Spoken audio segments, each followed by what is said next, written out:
Formula 1 enjoys its glitzy position as the pinnacle of motorsport, filling its grid with some of the world's best racing drivers. Despite the unquestionable talent, there has been no shortage of simply embarrassing mistakes made by the very same drivers we often call the world's greatest. Join us as we uncover some of the most humiliating, amusing and simply bizarre mishaps our favourite drivers have gotten themselves into throughout the rich history of Formula 1. Stick around to the end for a warm reminder that we're all human. Starting us off, by far the funniest in this list, at number 5 we have Taki Inui versus the safety car, Hungary 1995. Although F1 is a serious endeavour, must occasionally be room for humour, and probably one of the funniest moments in Formula 1 history took place at the Hungarian Grand Prix just over 27 years ago. It was 1995, a time when financial resources frequently outweighed talent depth. The smaller teams in particular regularly ran the equivalent of a bring and buy sale. Bring us some cash and buy a drive. As a result, some of them got through more drivers than sets of tyres. One of these high-speed journeymen was Taki Inui, a man who even the quite slow Ikio Katayama once described as rubbish. The first to agree was Taki himself, who said the following about his experience competing in F1. "You never need to ask who was the worst Formula 1 driver ever. It was definitely me." He only finished 5 times in the 18 races he competed for in Syntec and footwork, in 1994 and 1995, with 8th place in Italy in 1995 being his best result. However, it was in Hungary where Inui pulled off his most memorable stunt of his illustrious career. Having qualified in 20th place, his race soon came to an end when the engine of his footwork arrows died on lap 14. Julie stopped at the side of the track and jumped out, but the marshals took some time to use their fire extinguishers on the steaming car. The trouble began when Inui ran towards the barriers to assist. He was so engrossed in his work that he missed the ironically named rescue car barreling towards the steaming arrows. The inevitable happened, and unfortunately Inui was sent flying, injuring his leg. Bang!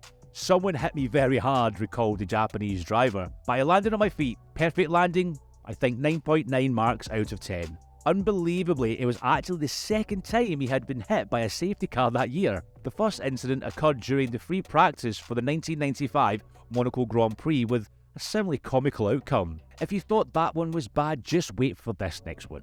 At number 4 we have Not So Magic Hamilton, Azerbaijan 2022. Lewis Hamilton looked to have lucked out at Baku after championship and race leader Max Verstappen crashed out. The Mercedes driver lined up for a 2-lap restart at the end of the race in second place, with his brakes smoking heavily. He got out of the line quicker than Sergio Perez, who started from pole position and was trying to pass him on the inside of turn 1 when he locked up and ran wide. The 7-time champion ultimately came dangerously close to colliding with the barrier and dropping to last in one corner during what had started out as a rare opportunity to make a significant swing in points in his favour. After the race in Baku, Mercedes learned that Hamilton had pushed the brake magic button as he accelerated at the standing restart. In a later statement, he admitted that while drawing alongside Perez, he unintentionally hit the crucial switch. "Just on the restart, I think that Checo moved over towards me. I clipped the switch and it basically switches the brakes off, so I just went straight. But it was an unforced error, really something we had that was sitting there that could have happened at any point, and it unfortunately bit us pretty hard." And if you thought that Hamilton's worst mistake, you'd be wrong. At number 3, we have Hamilton's worst mistake, China 2007. Few accidents in F1 racing history have carried so little energy and yet so much significance. Even fewer have appeared to be so avoidable. But all McLaren could do was watch and ponder what might have been as Lewis Hamilton slid into the gravel and out of the race in China, the penultimate round of what had been an eventful and historic rookie campaign. This was not an accident born from frustration or desperation. In fact, McLaren and Hamilton had been in control.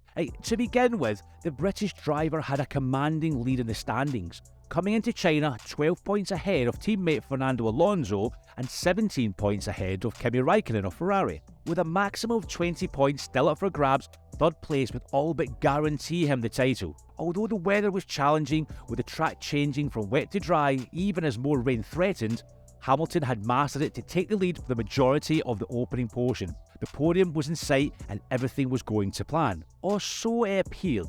The McLarens were a little harder on the rubber than Ferraris, but Hamilton had been pushing hard and by lap 26 was starting to have trouble with his rapidly degrading wet tyres. Finally, after what seemed like an agonising delay, he was called into the pit at the end of lap 30. Unbeknownst to Hamilton, the pit lane had not dried as quickly as the track. With no feel from tyres, he was taken off guard as the pit lane curved left. His McLaren slid into the gravel at an astonishingly slow speed and, as its momentum waned even more, beached himself with no chance of escape. His head in his hands, Hamilton was out. Perhaps the most awkward to watch on this list, we have number 2, Mansell's premature celebration, Canada 1991. Complete dominance of one's opponents and a commanding lead on the very last lap of a race are more than enough to justify applause and adulation from any Formula 1 crowd. A driver will obviously sense the euphoria, but only the most assured will acknowledge the excitement by delivering a victory wave before the checkered flag.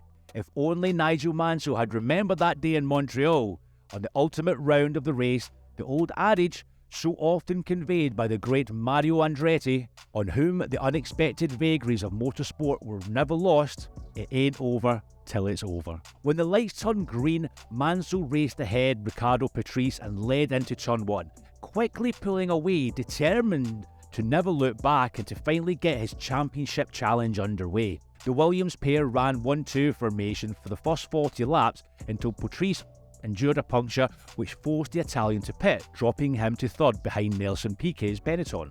After 68 flawless laps, Mansell, in total control and enjoying a comfortable lead, appeared all set for top spoils when he embarked on his ultimate round of the 4.4 circuit Gilles Villeneuve. As it exited the hairpin, a few hundred yards from the finish, the Williams suddenly stopped, to the astonishment of its driver, the crowds, and the always entertaining Murray Walker.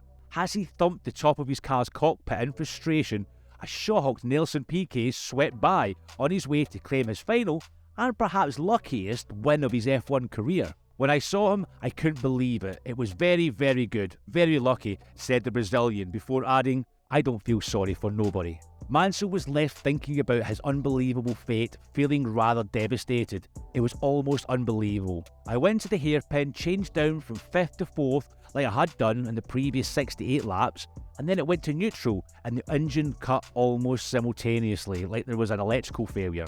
It just stopped.